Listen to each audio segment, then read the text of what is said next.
La connaissance n'est pas mauvaise en soi, bien qu'il serait mieux pour l'homme de ne pas connaître certaines choses.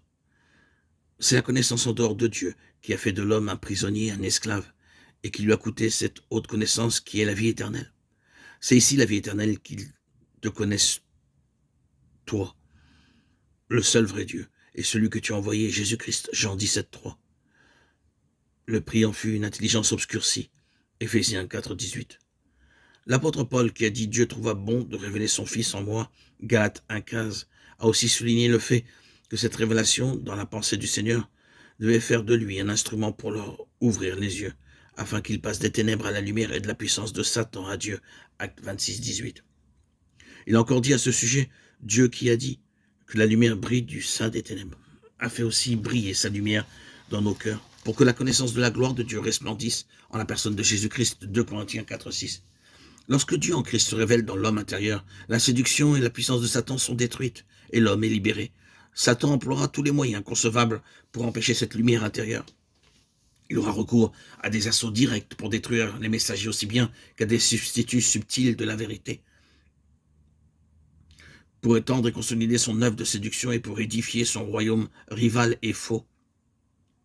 Le séducteur doit gouverner l'ego, la vie de l'homme, la vie du moi.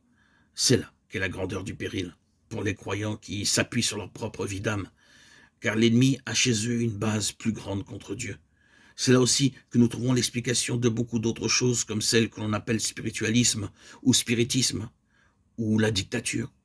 Un enfant de Dieu qui s'appuie sur son âme sous l'un ou l'autre de ses aspects, la raison, l'intelligence, l'émotion, le sentimentalisme ou la volonté, sera une proie toute prête pour la séduction. Premièrement, il est déjà une contradiction à sa nature essentielle qui est maintenant par la nouvelle naissance spirituelle. Il est évident dès le début qu'il reste fermé sur lui-même et qu'il est lui-même sa propre loi, son chemin est le chemin.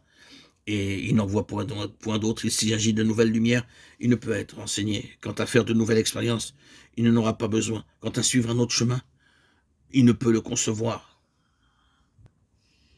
Le chrétien qui vit dans sa propre pensée sera toujours préoccupé par une question. Il ne peut vivre sans avoir une question ou un problème. Dès qu'un problème est résolu, il en trouvera un autre. Il tournera ainsi toujours dans un cercle pour venir au point de départ sans faire jamais aucun progrès vraiment spirituel. Comme un cheval dans un manège, il est fouetté, poussé sans connaître jamais un épanouissement de vie et de vision. Ou bien il harcèlera les autres de ses propres idées et cherchera à soumettre leurs pensées aux siennes. Il pourra même être amené à quelques conclusions très étranges, malsaines, fausses.